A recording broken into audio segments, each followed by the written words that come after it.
Shekhar society में सुबह 8 बजे से ही वहां रहने वाले लोग ट्रक्स में अपना सामान भरकर सोसाइटी छोड़कर जा रहे थे। भूत के डर से सोसाइटी छोड़कर जाने वालों में सबसे ज्यादा वो लोग थे जो रेंट पर रह रहे थे। उनके लिए यह सोसाइटी खाली करना बहुत आसान था। जिन्होंने शेखर सोसाइटी का फ्लैट खरीदा हुआ था वो उदास आंखों से किराएदारों को जाता हुआ देख रहे थे। सौंदर्या अपने फादर के ऑफिस के बाहर खड़ी थी। उसकी आंखें देखकर लगता था कि वो रो रो कर सूख चुकी हैं। पूरा ऑफिस बर्बाद हो चुका था। सौंदर्या ने कल ही अपने फादर का अंतिम संस्कार किया था। उनकी चिता बुझी भी नहीं थी कि ऑफिस में आग लग गई। सौंदर्या के सामने जला हुआ ऑफिस था और वो पीछे मुड़कर देखती थी तो उसे सोसाइटी छोड़कर जाते हुए लोग दिखाई देते थे। सौंदर्या को अकेला खड़ा देख जॉइंट सेक्रेटरी मिलिंद आप्टे भी उसके पास पहुंच गया। मैडम, जो हुआ बहुत गलत हुआ, लेकिन मैं आपको प्रॉमिस करता हूं कि इसके पीछे जो कोई भी है वो पकड़ा जाएगा। उसको छोड़ेंगे नहीं हम लोग। क्या फायदा इस सब का मिलिंद? जिसको जाना था चला गया, जिसे जाना है वो जा ही रहा है। आग तो लग चुकी है मिलिंद, सब तो जल चुका है। अब क्या राख छानोगे तुम? किसे पकड़ोगे? You can't hold ashes in your hand Milind. Sorry to say madam, पर आप उन 50 लोगों को भूल रही हैं जो यहाँ काम करते हैं, जिनका परिवार इस सोसाइटी की वजह से चल रहा है। यहाँ रहने वाले हजारों लोग जो घर खरीद चुके हैं, जो ऐसे मुंह उठाकर भाग नहीं सकते। And you are missing the point madam. I know we can't bring the dad back, but we can save those who are still alive. तभी मिलिंद ने देखा कि एक मोटा सा आदमी कुछ दूर खड़ा उन्हीं दोनों को देख रहा था। इसकी आंखों में एक दहशत थी। ये दिन के उजाले में भी ऐसे घबरा रहा था जैसे रात के अंधेरे में कोई भूत देख लिया हो। इसके सिर पर चोट थी। उस चोट पर सफेद पट्टी बंधी हुई थी। मिलिंद चिल्लाया, हेलो, हाँ आप? क्या हुआ आपको? सौंदर्या ने भी उस आदमी की तरफ देखा। वो आदमी हिचकिचाते डरते पास आया। वो आदमी महेश अग्रवाल था। मैं कुछ बताना चाहता हूं। क्या बताना चाहते हैं आप? बेहिचक बिंदास बोलो। सौंदर्या भी उसी का चेहरा देख रही थी। नहीं, यहां नहीं, कहीं बाहर, यहां सोसाइटी के प्रीमाइसेस से बाहर। सौंदर्या मिलिंद से बोली, मेरे पास बाहर जाने का टाइम नहीं है। मिलिंद, तुम हैंडल कर लो। अगर जरूरत पड़े तो इंस्पेक्टर रहाणे को बुला लो। मैंने उस रात सब कुछ देखा था। किस रात? उसी रात जिस रात शेखर साहब का मर्डर हुआ। मिलिंद और सौंदर्या ने एक दूसरे की तरफ हैरानी से देखा। मिलिंद ने तुरंत महेश अग्रवाल का हाथ पकड़ा और सोसाइटी से बाहर की तरफ चल दिया। सौंदर्या अपनी गाड़ी की तरफ जाने लगी। सुबह 8 बजे इंस्पेक्टर राजेश रहाणे कांदीवली के अपने छोटे से फ्लैट में अपने लिए चाय बना रहा था। यहां वो अकेला रहता था। पिछले 3 दिनों से वो लगातार ड्यूटी कर रहा था। कल रात वो घर आने के लिए पुलिस स्टेशन से निकला ही था कि उसे पता चला कि शेखर सोसाइटी के ऑफिस में आग लग गई है।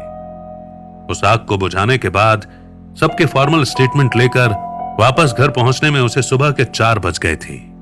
राजेश को आज पुलिस स्टेशन से छुट्टी मिली हुई थी।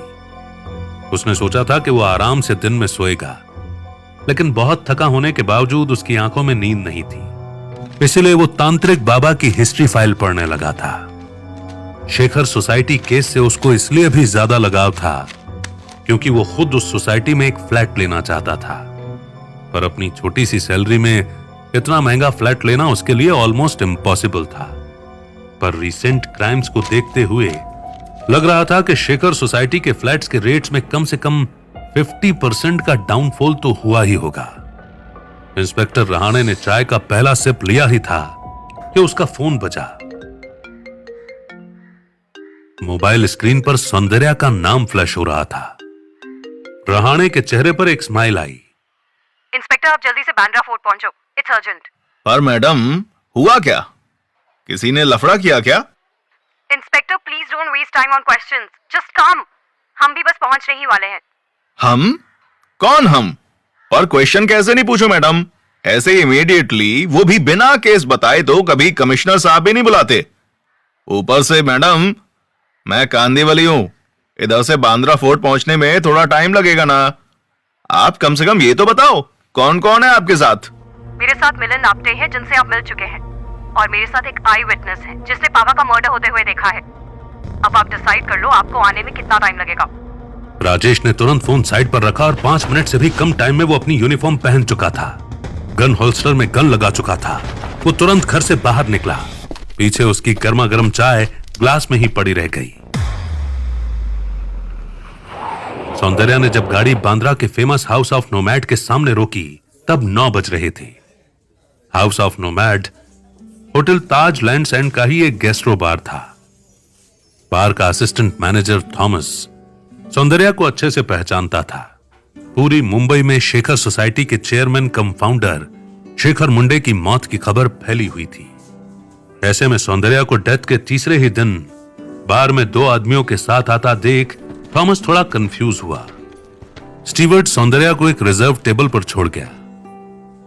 सौंदर्या बैठी तो मिलिंद और महेश भी बैठ गए। सौंदर्या ने बैठते ही ऑर्डर दिया, 1 chill sparkling water for now. Steward के जाते ही सौंदर्या ने अगला ऑर्डर महेश को दिया।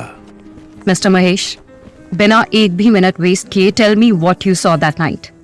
मैडम, 1 मिनट, इससे पहले ये कुछ बताए, मैं कुछ पूछना चाहता हूं। सौंदर्या ने मिलिंद की तरफ घूर कर देखा। आप हम इस बार में क्यों आए हैं? Because it's safe. मैं जहां कहीं भी जा रही हूं वहां मीडिया वाले 10 से 15 मिनट में पहुंच ही जाते हैं, पर यहां ऐसा नहीं हो सकता। Not a single media person can enter this place, that's why. अब तुम महेश को बोलने दो प्लीज। महेश ने इधर उधर देखा। हर टेबल खाली थी। स्टीवर्ड भी नजर नहीं आ रहा था। उस रात मैं बालकनी में था। मेरी बालकनी से 5A का 28th फ्लोर साफ दिखता है। पहले तो अंदर मेरा ध्यान नहीं गया, पर फिर मैंने देखा 2802 से 2 लोग बाहर निकले हैं। उनमें से एक शेखर साहब थे, पर दूसरा कौन था मेरे को नहीं पता। मैडम, आपको पता तो होगा 5A के 28th फ्लोर का कोई भी फ्लैट भरा नहीं है, सब खाली है। फिर वहां शेखर साहब को देखकर मुझे थोड़ा अजीब लगा। मैं उसी तरफ ध्यान से देखने लगा। फिर शेखर साहब के साथ जो आदमी था वो चला गया। उस दूसरे आदमी के जाने से पहले ही 2802 के बाहर चलती लाइट फ्लक्चुएट कर रही थी।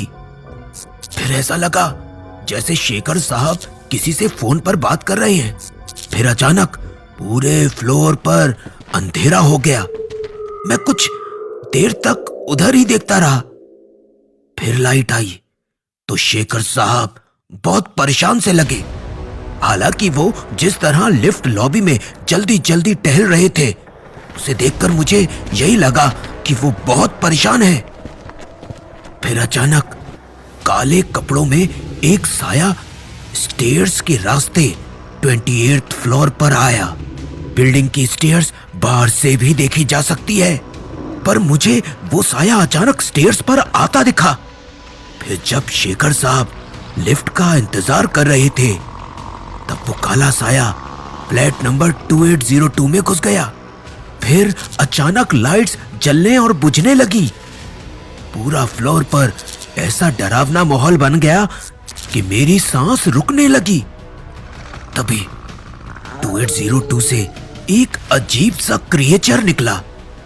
उसे देखकर पहली नजर में तो लगा कोई बहुत बड़ा भेड़िया है, या कोई खतरनाक जंगली भालू, या कोई राक्षस। इससे पहले कि मैं कुछ समझता, इससे पहले कि शेखर साहब उसे देख भी पाते, उस राक्षस ने शेखर साहब के गर्दन पर काट लिया। खून का एक फव्वारा छूटा। शेखर साहब के हाथ से फोन भी निकल गया। उस राक्षस ने साहब को जगह जगह से खाना शुरू कर दिया। बस वही मैं बेहोश हो गया और मेरा सर एक गमले से टकरा गया। महेश जब चुप हुआ तो उसने देखा कि सौंदर्या की आंखों में आंसू थे। मिलिंद ने हौले से सौंदर्या के हाथ पर अपना हाथ रखकर उसे तसल्ली दी। सौंदर्या ने उसकी तरफ देखा। उसी टाइम वहां पर पसीना पसीना हुआ इंस्पेक्टर रहाणे पहुंचा। सौंदर्या ने तुरंत अपना हाथ मिलिंद के हाथ से अलग किया और टाइम देखा। 10 बजने में 5 मिनट बाकी थे। मैं थोड़ा लेट हो गया, जबकि हर ट्रैफिक सिग्नल जंप करता आया मैं इधर। 1 मिनट, मिस्टर आप्टे, मैडम रो क्यों रही है? मिलिंद आप्टे ने इंस्पेक्टर रहाणे को शॉर्ट में वो सारी कहानी सुनाई जो महेश अग्रवाल ने अभी सुनाई थी। मिस्टर अग्रवाल, आपको ये सब कुछ पुलिस स्टेशन चलकर भी बोलना पड़ेगा। नहीं साहब, बिल्कुल नहीं। मैं कोई बयान नहीं दे सकता। मुझे जिंदा रहना है। ये आपको कुछ नहीं होगा मिस्टर अग्रवाल, मेरा गारंटी है आपके साथ। सॉरी सर, पर मैं नहीं। मैं ही मर गया तो आपकी गारंटी क्लेम करने कैसे आऊंगा? देखो मिस्टर अग्रवाल, मैं तुमको पुलिस स्टेशन। तभी सौंदर्या ने इंस्पेक्टर रहाणे को टोक दिया। रहने दो इंस्पेक्टर, फोर्स मत करो। अभी तुम जबरदस्ती पुलिस स्टेशन ले जाकर स्टेटमेंट ले भी लो, ये कोर्ट में नहीं आया तो क्या कर लोगे? अभी ये पता लगाओ कि वो काला साया था कौन। इससे पहले कि रहाणे कुछ बोलता, उसका फोन बोल पड़ा। हाँ बोलो तांबे। सौंदर्या और मिलन को दूसरी तरफ की कोई आवाज नहीं आई। हाँ ठीक है, मैं आता है। राजेश ने अपना फोन काटा और सौंदर्या से बोला, मेरे हेड कांस्टेबल ने बताया है कि सीसीटीवी में कुछ क्लियर दिखा है। मेरे को निकलना होगा अभी। मैं भी साथ चलूंगी।